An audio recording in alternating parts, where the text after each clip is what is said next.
Stuck on the most inhospitable part of the world, Antarctica, with nothing but you and your pals and a couple of wee lifeboats to try and get you out. Back in 1914, before you had Google Maps and before you had any kind of phones or that, would you have made it out? Well, I know for a fact that I would have folded like a deck chair, but Shackleton and his mates managed to get out.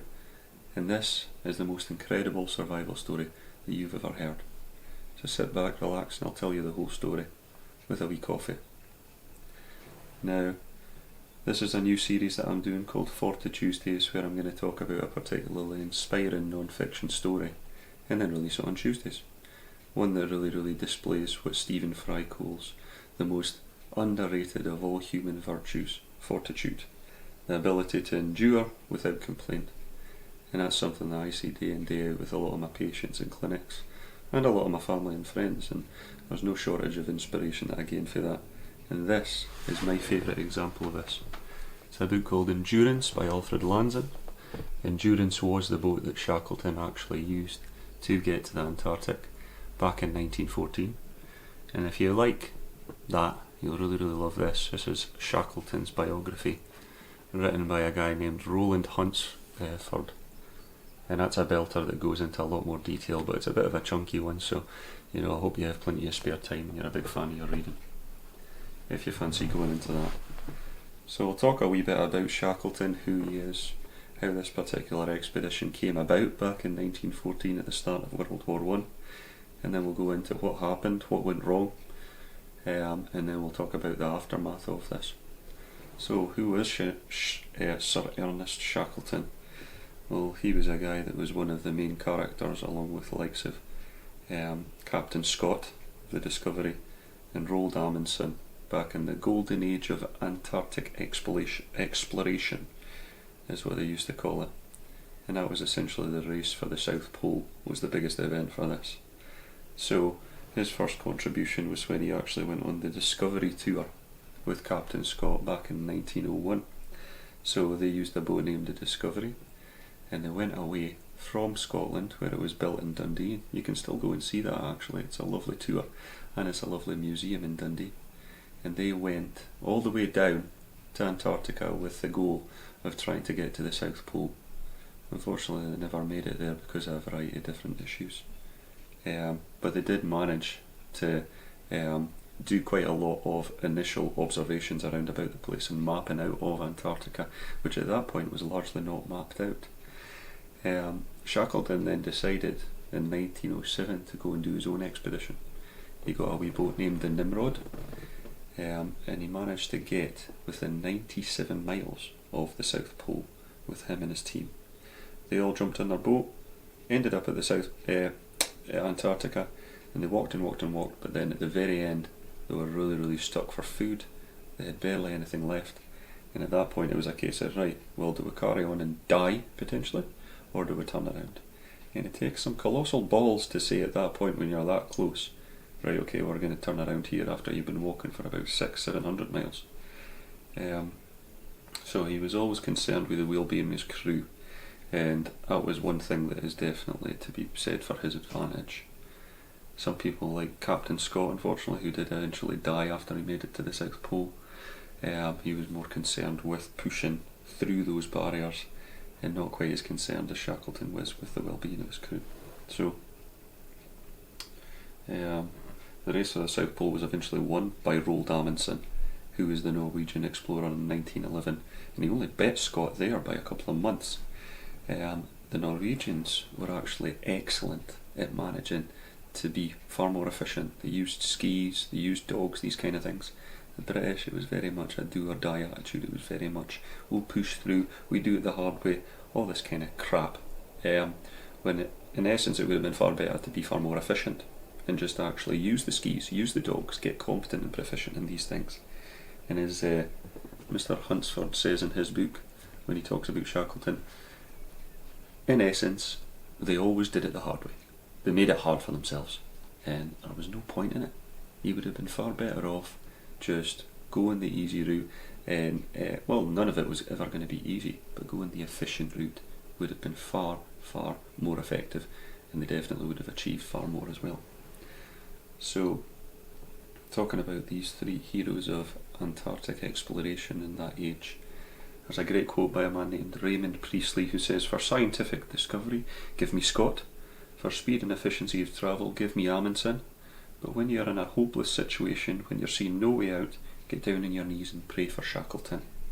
So this seems to be the defining characteristic of this man. If you were screwed, you wanted Shackleton there, because he would have got you. So, the endurance story. How did that come about, and what prompted it? So, after 1911, the South Pole was reached. He tried back in 1907 to try to get to the South Pole. He missed it by 97 miles, and then two of the other guys got there first.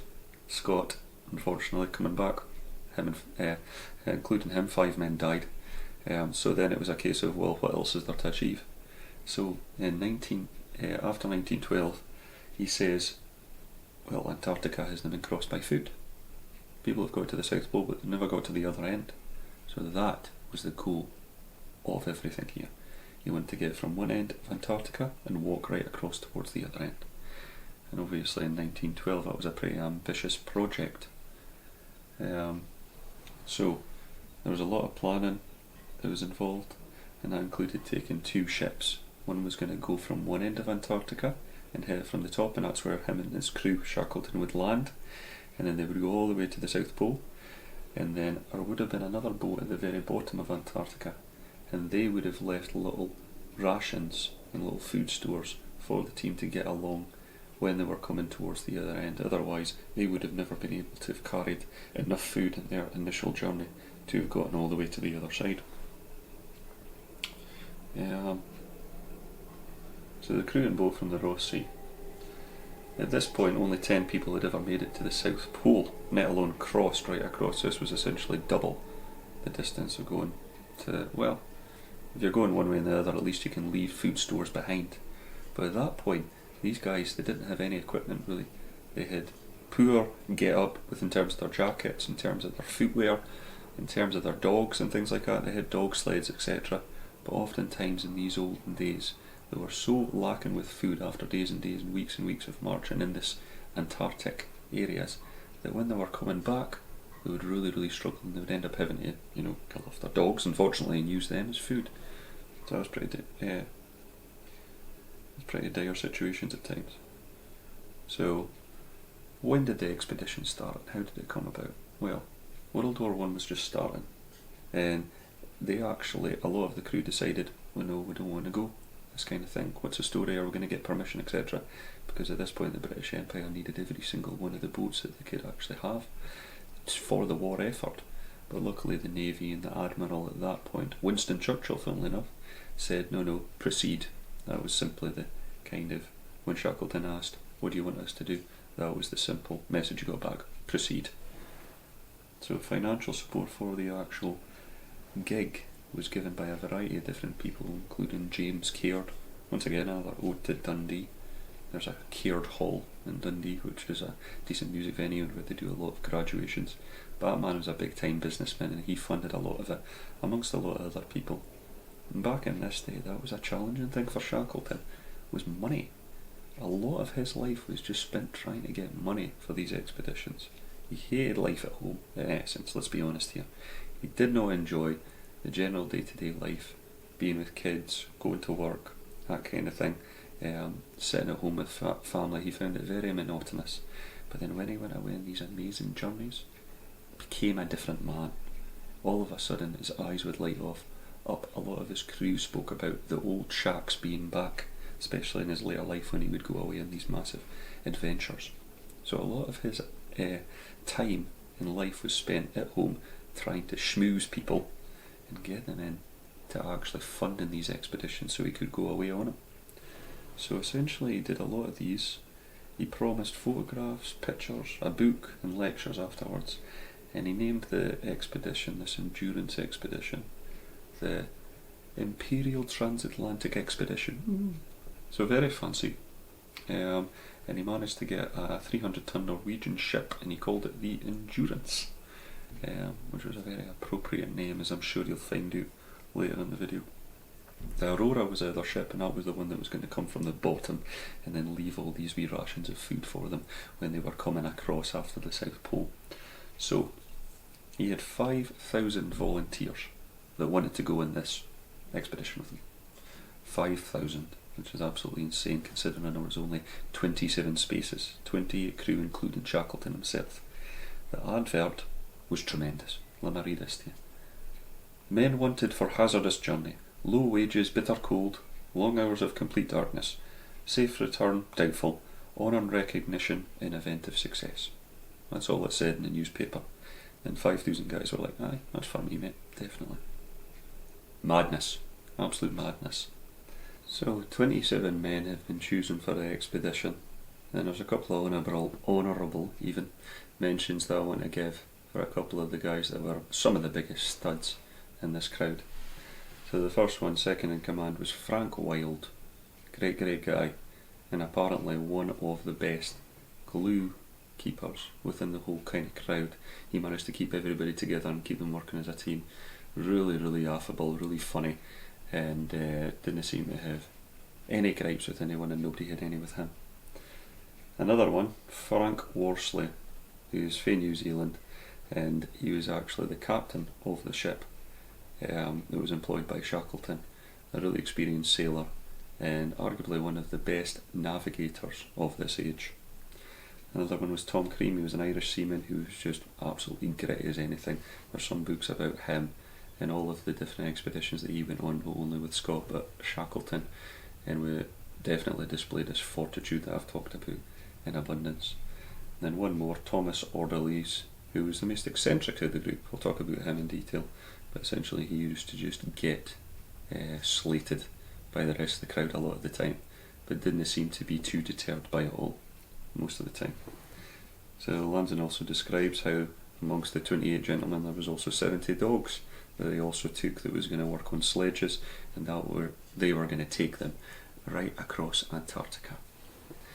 So unfortunately, as Shackleton was preparing all this, his plans were scunnered a wee bit by war. So as I mentioned earlier on, World War I started around the same time that they were planning on leaving, but Endurance did depart on August the 1st. Some of the crew, such as Orderlies, were very keen, because Orderlies was actually part of the Navy. He was one of the Navy admirals that was agreeable to actually joining the expedition. But, as I says, Winston Churchill gave them their, gave them the seal of approval with his one-worded line, proceed. So away they went on the 1st of August 1914. So they headed all the way down south towards the South Pole, towards Antarctica, and there's a lovely little whaling station called South Georgia Island, and that's not far from Antarctica. And they reached there on November the 5th, so it was a good couple of months before they managed to get to there, via Argentina and a couple of other places. So this is where whalers go every single year at this point. And bear in mind, at this point, whaling was a massive business, because they'd use whale blubber and things, and whale oil for burning. It was also quite prominently used for meat. These days it's not nearly as abundantly used, thanks to the miracles of likes of electricity and that. So you don't need to burn candles, you don't need to use these, but at that point it was a big deal. And there was a lot of people that used to work around about this particular island, South Georgia Island, with a lot of experience, some of them 25 years plus, and they all said the same thing to him. Shackleton, it's not a good year, mate. This is not a good year. The ice is much worse than it normally is, and in this Wendell Sea that you're going to be venturing into, there's a real risk of your boat getting crushed. But Shackleton, being the optimist that he always is, said, nah, we'll be alright, mate. And away they went. So they departed there on the 5th of December after a month on South Georgia Island. The initial encounters with the ice pretty much straight away. So they started navigating their way through back and forth, all the way down south to try and get to Antarctica. It was pretty dense ice that they were having to deal with. And it was at points when they were thinking, right, okay, this isn't looking too good. They were aiming for a place named Vassal Bay. So that was just in the Wendell Sea, and that was one of the tips and edges of Antarctica that they were trying to get to and land, and it was the most ideal location to then make their way towards the South Pole. So it was late December, and they crossed the Arctic Circle and earned 24-hour daylight. That's another thing about Antarctica. It's very, very much, the extremes of daylight and an extreme darkness in the winter. At this point, they didn't have any darkness at all. And then during the winters, you're not going to get 1 hour of daylight. So the pack ice sounds like it was quite the scene. If you've ever seen any kind of shows like The Deadliest Catch, which are crab fishermen in Alaska, it's an absolute belter if you ever want to watch something along those lines. They show you how bad ice packs can get for boats, and Shackleton summed it up quite well when he said pack ice might be described as a gigantic and interminable jigsaw puzzle devised by nature. So that pretty much sums up what they were dealing with as they were trying to navigate their old 300-ton wooden boat through all of this. Luckily the Endurance was pretty well set up for this type of ice, and it was a pretty hefty vessel. So it got really, really hairy around about January, middle of January 1915. Ice was getting worse. They were getting kind of really packed in by it. There was more and more of them.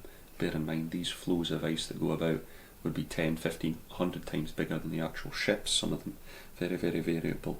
But when that's kind of closing into your ship, you do get worried that you're going to end up getting caught. So it was January the 18th. They came into sight of their destination, and they're estimating it was about 80 miles to Vassal Bay. Part of Antarctica that they were going to line. Apologies, they never saw it, but they were waiting to see it. And from Worsley's navigations, it said it was about 80 miles until they were going to get to it. So they were really, really just a ball hair away. The next day, the 19th of January, the ship, unfortunately, got squeezed in by the ice and stuck. Right, all of those floes came in, pushed it all to all sides, and then the ship couldn't go anywhere else. That was them. And now they really were stuck, or beset, as they would call it. Initially he says, it'll be alright, once the summer temperatures come in around, this will all melt and we'll get away and carry on our merry way. But as time went on, it really, really became apparent that this wasn't going to be the case. Frank Hurley, the expedition photographer, he got some absolute belters of photos from this period of time, showing the men out on the ice, around about it, as well as the dogs and that, when they were out getting exercise. So, January the 24th, Shackleton says in his diary, firmly frozen in, so even the ultimate optimist had to face reality at this point.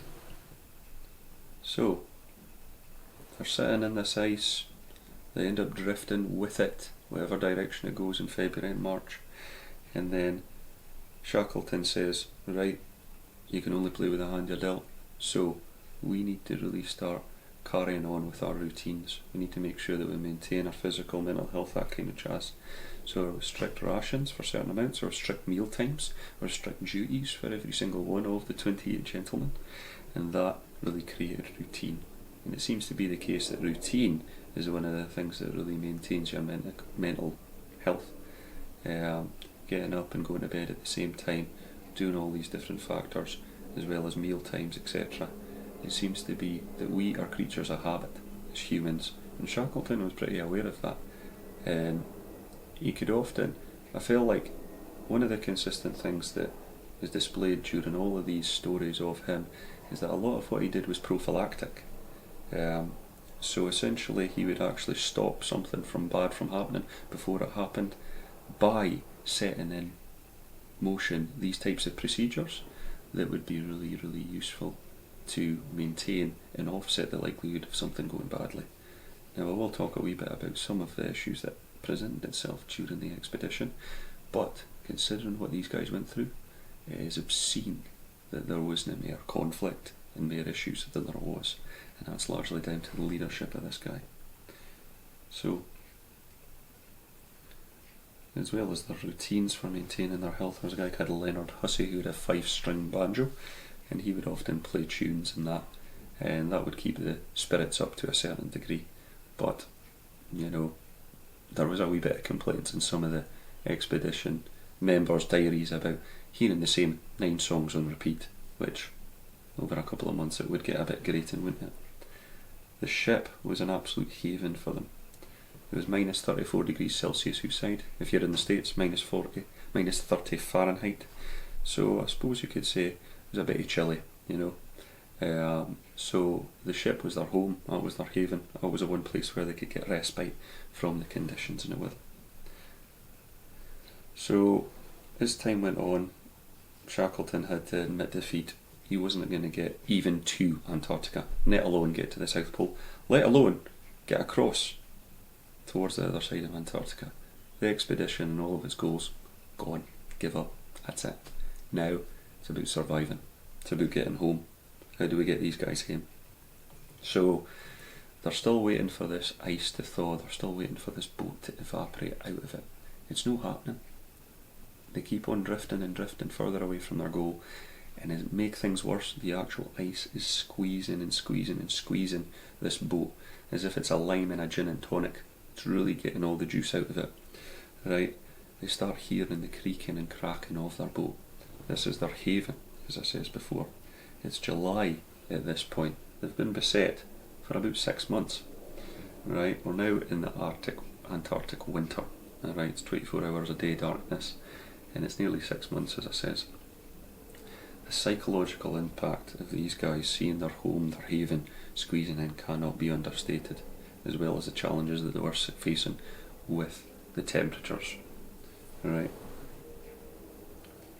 In October, right, even longer now that they've been sitting with this monotony, this uncertainty, these issues, this is the point when they decide, right, we need to start getting off a boat. The pressure had become so much that they needed to start bailing out water from below because the actual wood was caving in. Right, they were using pumps to manage to pump out the water to try and save the boat, and eventually it was like, nah mate, gig's up, it's not going to happen. Right, it was October the 27th, and Shackleton says, right, time to abandon it, and they set up what they call Ocean Camp, and this was going to be their new home, just beside the boat, on a steady, stable flow, with 5 tents among all the 28 gentlemen, and 3 of their lifeboats. The 3 lifeboats were named the James Caird, the chap who funded the expedition largely, as I mentioned earlier on, the Dudley Docker and the Stancomb Willis even. They got plenty of food, plenty of supplies, plenty of cooking equipment as well. And most importantly, they saved the dogs.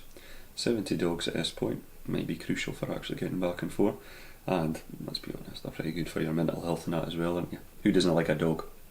Somebody who doesn't like dogs, it's a red flag. So it was November now, 21st, 1915, and the Endurance slipped below the ice. Right, they were over 1,000 miles from civilization. They're stuck with 3 tiny lifeboats. There's 28 guys, and now it's up to them to get home. Shackleton said at this point, ship and stores have gone, so now we'll go home. Once again, the rigid routine was set. Every single day was a case of exercise, running, making sure that everybody had their particular roles to play, whether it was feeding the dogs or making sure the tents were alright, getting more food. Ocean Camp was a pretty well run place, and the spirits were quite high despite the situation that they were all in, quite wild, and that was in no small part to a man named Charles Green, who was the cook. And it seems to be a pretty consistent thing from what I've heard. Some of my friends and family, my dad used to be on a fishing boat, and quite a lot of people I know are away in oil rigs and that, and when men are all together away from home working away, one thing that can really offset any type of conflict or discord among the party, good grub. Right? Make sure the boys' bellies are full. And this guy Charles Green apparently worked magic, and that did no shortage of benefit for morale within the crowd. Shackleton insisted that the men keep their sleeping bags and clothing dry as well, but that was really quite difficult. It was coming into the summer months. Now when it comes into the summer months in Antarctica, the snow doesn't go, the ice doesn't go, but the surfaces melt. Melting of the surfaces creates a really wet, saturated ice version of a quagmire. If you're lying in a reindeer sleeping bag at night and all of that starts happening, then there's no chance that you're going to be able to limit the saturation unremittingly. So what ended up happening? These guys spent months and months and months sleeping in soaking wet clothes, soaking wet sleeping bags. I couldn't even imagine being that soaking wet for that long and having to deal with the constant uncertainty of whether I'm going to survive or not. There was no special treatment for Shackleton during all this. In actual fact, he would actually share some of his rations. He would share some of his food, and that was a pretty consistent thing during this whole process. At some point he decided, right, enough's enough. It's December, it's summer, we need to get ourselves out here. After 2 months lying in ocean camp, they decided we're going to march. So we're trying to aim for the northwest region. So there was a couple of islands that was up our neck of the woods, especially what's called Pollet Island. And he felt that would be a really great place to go, because in one of my previous expeditions, I and all my crew, we left a store of food. So that's a good place to go, and oftentimes there can be a good bit of whaling traffic going backwards and forwards. So there's a potential for rescue there. So that was the plan at this point. So they must attempt to march across the ice towards the nearest known land. It was about 350 miles away, this Pollet Island. It was December the 21st, 3rd even, one of my auntie's birthdays actually.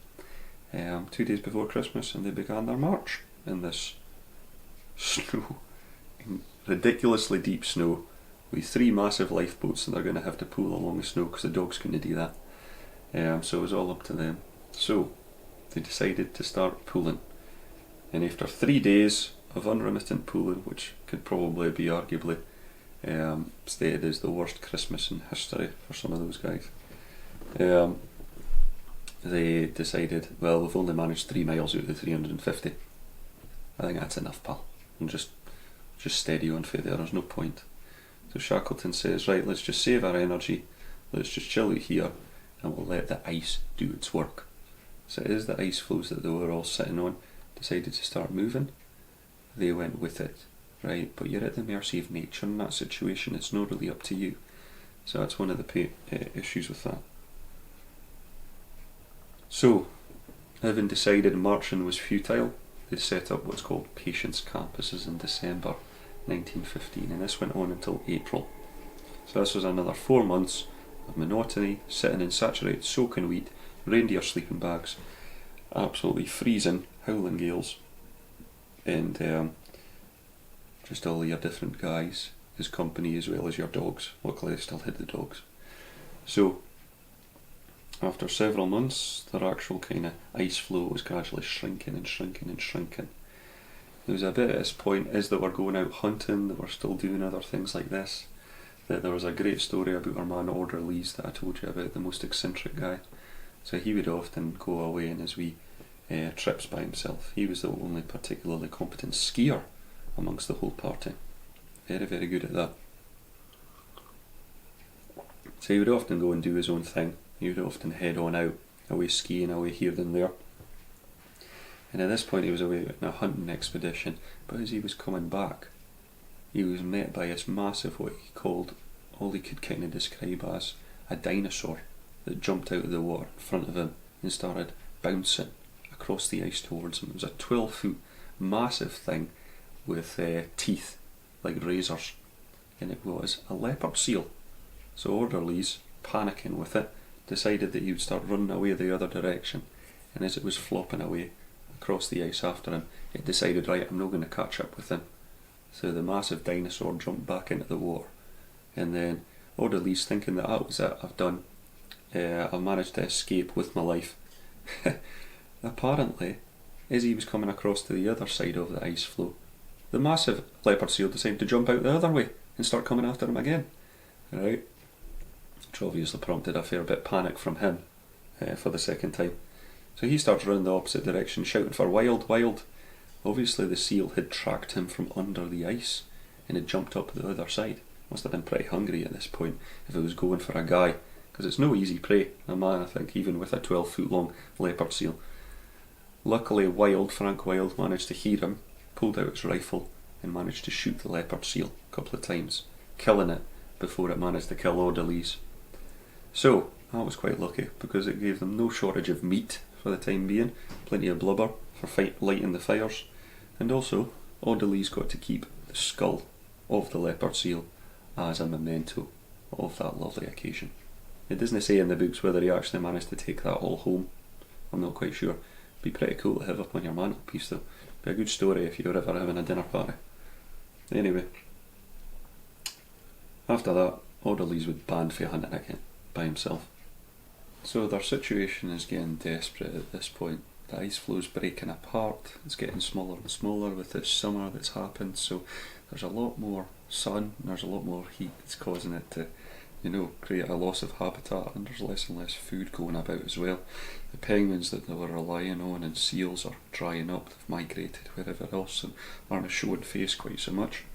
And also at the same time, they're really, really worried about whether they're going to get home or not. So at this point you see one of the first and only episodes of real mutiny, or discord, and it was from the carpenter McNeish, who's one of the only Scottish guys that was in the expedition, and he challenged Shackleton's authority in his decision making. And Shackleton, with his characteristic calmness and composure, went in his tent, pulled out all of the contracts that all of the gentlemen had signed when they first came in, stating that they would go by his authority, respect the chain of command at all times, and not question whatever decisions it was that he made. And he showed McNeish that signature of his, as well as a contract that he'd signed on the day that it was, and showing the date that it was signed, etc. At this point, that managed to calm down the mutiny. He agreed to carry on doing as he was asked, but Shackleton never really forgave him. That was one thing. I think we've all got in our particular faults and that, but that was one characteristic of Shackleton's that was always the case. He never respected any display of disloyalty, and that was for him pretty much unforgivable. So the peace was kept for now, and Shackleton outwardly would always display that to his crew, that he was jovial, that he was alright, it's all going to be okay, we'll get home sooner rather than later. But his diary was saying something very, very different. Internally, that wasn't the perspective that he had. He was very worried about starvation, he was worried about his boys, and he had this pressure of responsibility on him, that he'd got these guys into this mess, he better get them out. Right? It was April 1916, the ice was getting worse and worse, and at this point you see one of the most interesting stories from the whole expedition, and it involved a gentleman named Ernest Holness, who was one of the sailors within the expedition.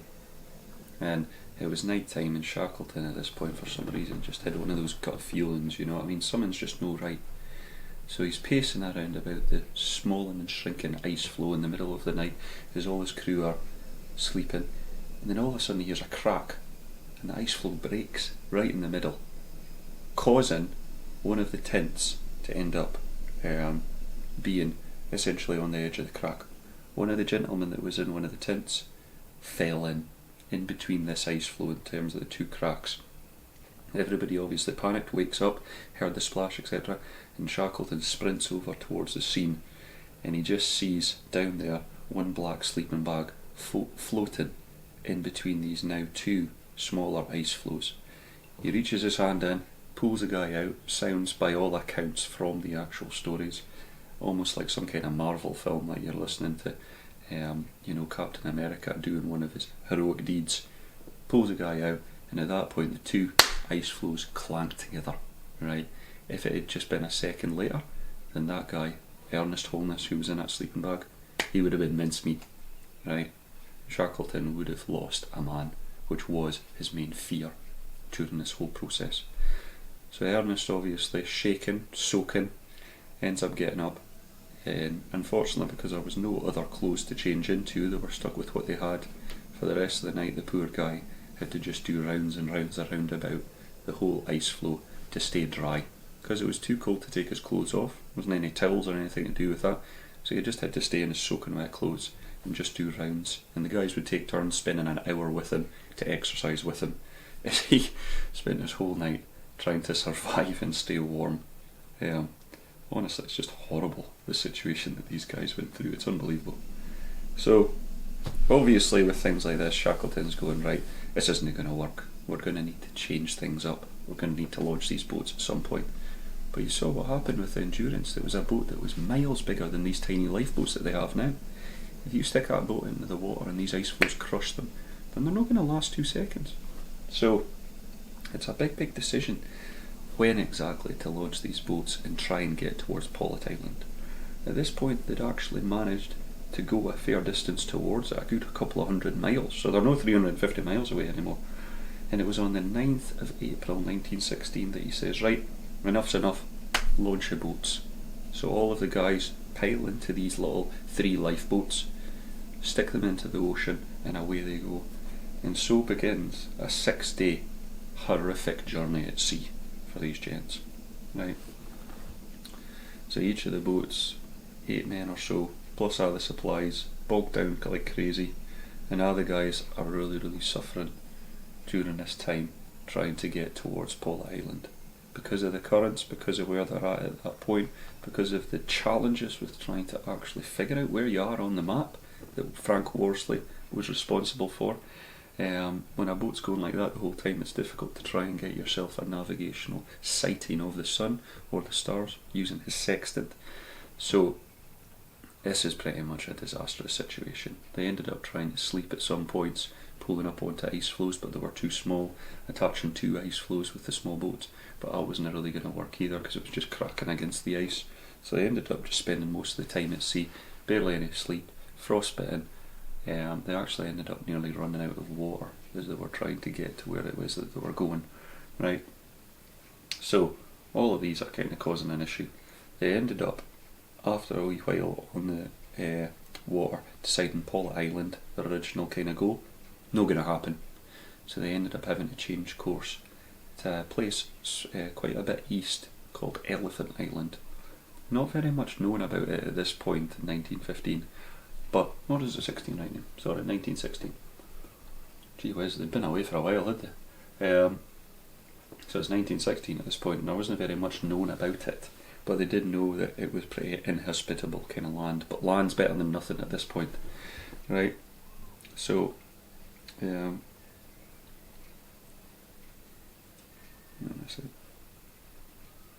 might not have been Paulet Island, to be honest. It was Deception Island that they were aiming for at this point, but then that wasn't going to work either. No, the currents and the winds were screwing them up. So anyway, Elephant Island is where they're aiming for, and they changed course, and eventually they got to only just with other guys suffering from seasickness, dehydration, and when they all landed on this small little slither of land within the ocean, God, you wouldn't imagine the relief that they had. First time the crew had sighted any land for 497 days. Could you imagine? Jeez. Honestly. Even before they landed, nature wasn't going to give them an easy go. The surf and the issues with trying to get into the land was so bad, and there were sheer cliffs everywhere. They had to keep on tracking up and down to try and find somewhere that they could actually land on. Eventually they did find a small, inhospitable, only barely hospitable slither of land that they could squeeze into with their boats. But, you know, one of the really quite inspiring stories from this was Frank Worsley, who was in charge of the Dudley Docker at this point. He was at the helm. You know, Shackleton was on the James Caird. I don't know who was on the other one, the Stannis Wycombe. But the Dudley Docker was pretty much managed by the man, Frank Worsley, who was at the helm, so I was steering at the very back of the boat. Pretty much for 6 days straight without any sleep. And about day 5 he collapsed, completely flat out, exhaustion, unable to do anything. And because of the swell, they ended up getting separated from the other boats. So they're back and forward, and then they're kind of ending up getting pulled closer and closer onto the land, right? But with sheer cliffs and whatnot where they could run aground, and obviously get clattered against the side of the cliffs with the waves to inevitable death, right? So the crew tried their best, they're ending up shaking Worsley until eventually he woke up, Frank Worsley, and saved the day. Luckily took the helm, showed off his expert seamanship that managed to guide them away from their inevitable death and then get them back on track to join the other boats. So it just goes to show how important it is to try and get guys that are obscenely competent in these types of situations. They dragged the boats to shore. Many were unable to walk and cramped up to the max because they were crammed into little boats like this for 6 days straight with constant spray washing over them. It's indescribable just how ridiculously horrible this health situation was for them. So we're now in Elephant Island, right? The time is April 1916, and a lot of the guys are suffering from frostbite, are suffering from dehydration, etc., and they just were essentially trying to survive at this point. And they're looking around about them. They've got a massive glacier that they can just chip away at and then heat up, and then that's unlimited water now. They've got a good supply of seals, penguins, all these different food sources. So they're going to themselves, this isn't too bad. However, this little slither of land, disgusting waves coming back and forth all the time. They can manage to get up a good bit so they can stay dry at least, but it's almost like a kind of funnel for the wind, so they're constantly getting blasted by wind. It's not exactly where you want to spend your summer holidays, put it that way. So they managed to use a couple of the boats, stack them up, and then use them as a bit of a makeshift shelter that they would all cram into. At the same time, Shackleton's saying, right, well, we'd better devise a plan to get everybody out here, because nobody comes by here, so we'll have to come up with something. So they decided the James Caird, the biggest boat out of them all, is going to have to make another journey and go and find a wee bit of somebody to rescue them. So the decision to sail, Shackleton says, right, well, we're going to South Georgia Island. If you remember, that was the first island that they actually landed at before they tried to get all the way down to Antarctica in the first place. Only problem, Elephant Island is 800 miles away. So they're in a tiny little wee boat, the James Caird, right? It's 22.5 feet long, and they're going to have to go across what is called the Drake Passage, and within one of the most tumultuous seas in the entire planet, considered by a lot of whalers the Wendell Sea, with this tiny 22-foot boat, right? The balls on these guys to even consider doing something like this is insane, but they didn't really have a choice. What other choice have they got? They can't stay in Elephant Island, nobody ever comes by, right?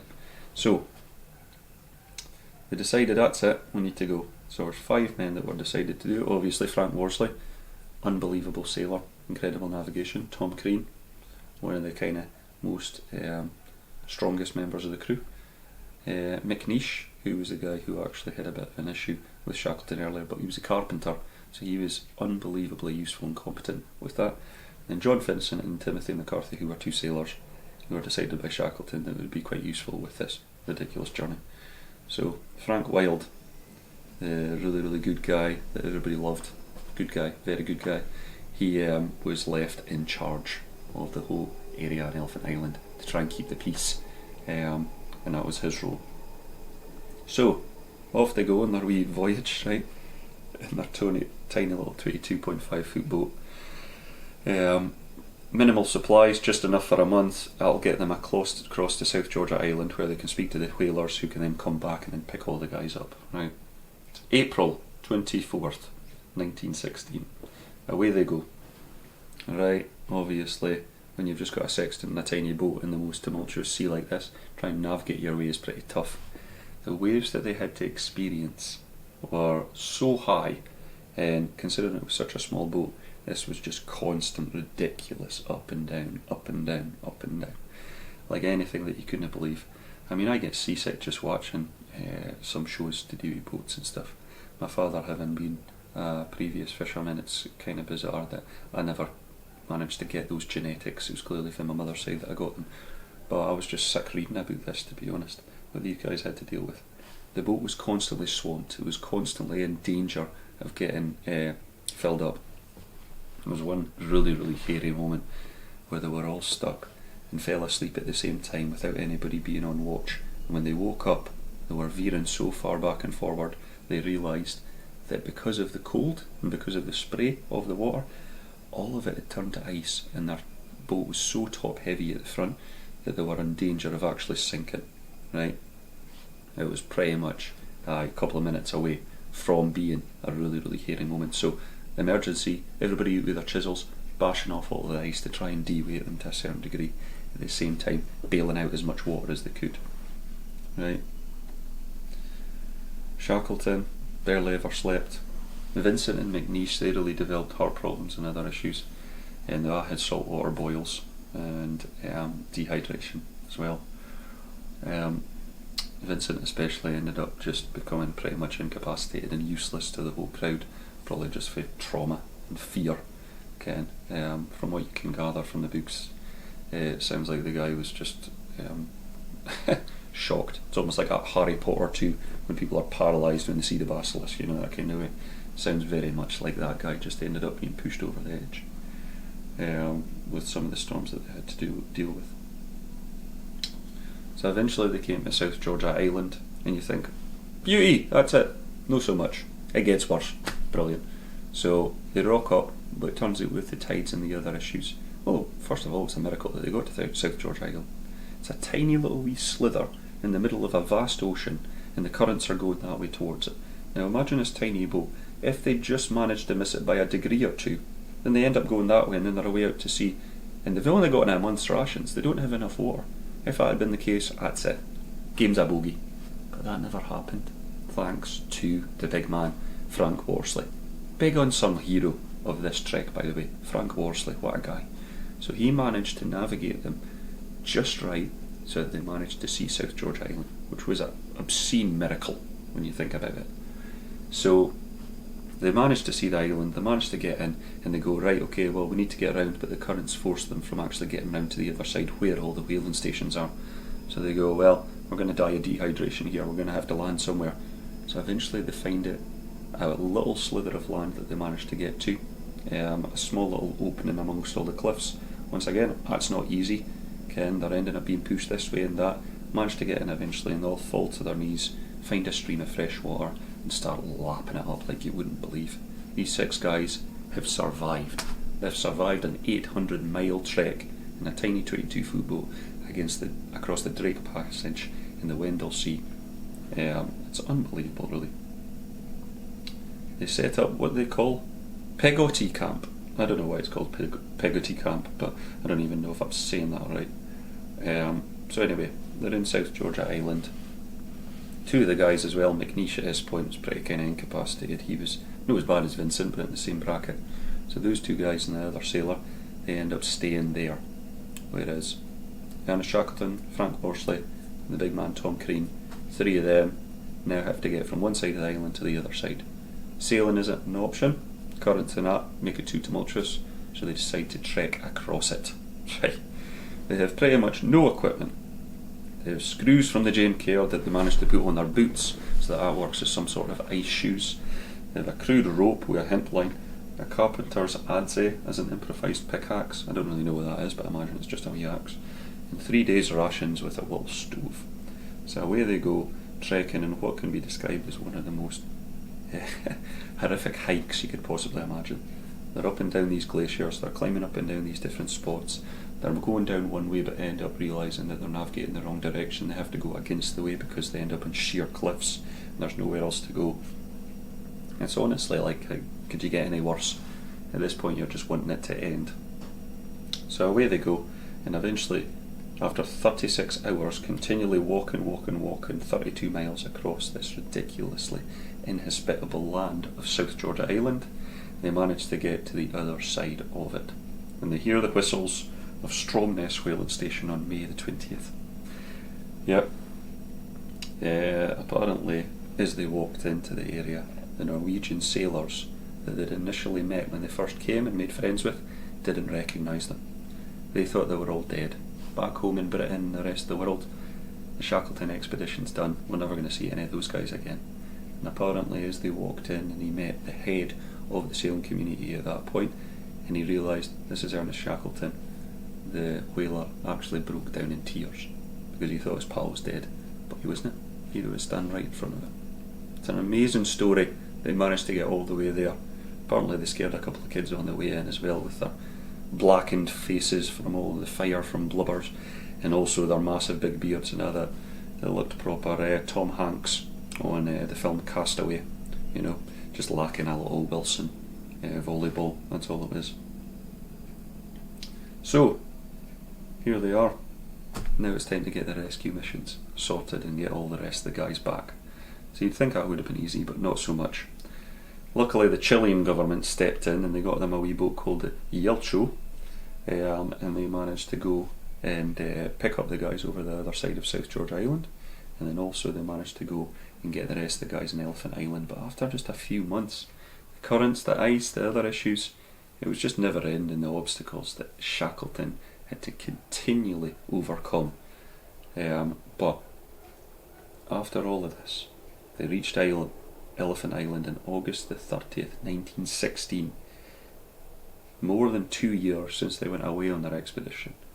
Picked up every single one of the guys, and luckily, not one of them died. 28 men went away on that expedition. 28 men came back.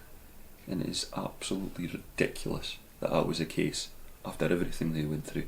It's honestly one of the best examples of human fortitude that you could ever possibly imagine, and it actually happened. It's not written. It's honestly one of the most incredible stories I've ever heard in my entire life. The guys went back to civilization. A lot of them went in to the military. A lot of them ended up losing their lives, unfortunately, afterwards, but some of them went back on to other expeditions with Shackleton, one expedition later on. But it was he actually joined the military himself to try and contribute to what was going on in the country, but he ended up just going on diplomatic missions and never actually having any frontline experience, etc. During all this time, probably because of the stress of everything he went through in his life, he always had heart problems, you know, he had certain issues going on, but he always refused to get seen by doctors or diagnosed by doctors, largely probably because of white coat syndrome or something along those lines. It's not exactly clear why he felt that way, but he was very, very averse to any of the doctors, even on the endurance expedition, have ever seen him, have ever assessed him. And unfortunately, in 1921, he died of a heart attack in South Georgia Island. How old was he actually? At the age of 47. His next plan was to go all the way around about the whole of Antarctica and map that whole place. That was his last expedition. But even before he got there, no joy, unfortunately. He passed away, and his wife, knowing him as much as she did, opted to bury him in South George Island despite them having their home in London. She always said that he was more comfortable when he was away on his expeditions. So, I mean, endurance is absolutely unbelievable, the triumph, what they did, how they managed to all get out alive. To put in perspective some of the achievements that occurred here, it was more than 40 years after this, in the 50s, before anybody ever crossed Antarctica on foot. The ambition that they had to try and achieve this back when they did it was unbelievable. His ability to adapt to these situations was absolutely ridiculous. And also, it was years and years later that there was an expert team of mountaineers that crossed South Georgia Island, and they says that it is absolutely ridiculous that these guys managed to do this at this point with the equipment that they had, which was next to nothing. And this is decades later that these expert mountaineers are saying they've got the best equipment, they've got all the best gear, and yet these guys back in 1916 managed to do this with a pickaxe and a couple of nails through their boots. Ernest Shackleton is one of the best examples of endurance and human fortitude that I've ever came across in my life. It's one of the best books I've ever read my entire time, and I would certainly recommend it to anybody else because it's an absolute belter. That, as well as Shackleton's biography, are well worth a read. Thank you for joining me. I'll see you in the next one.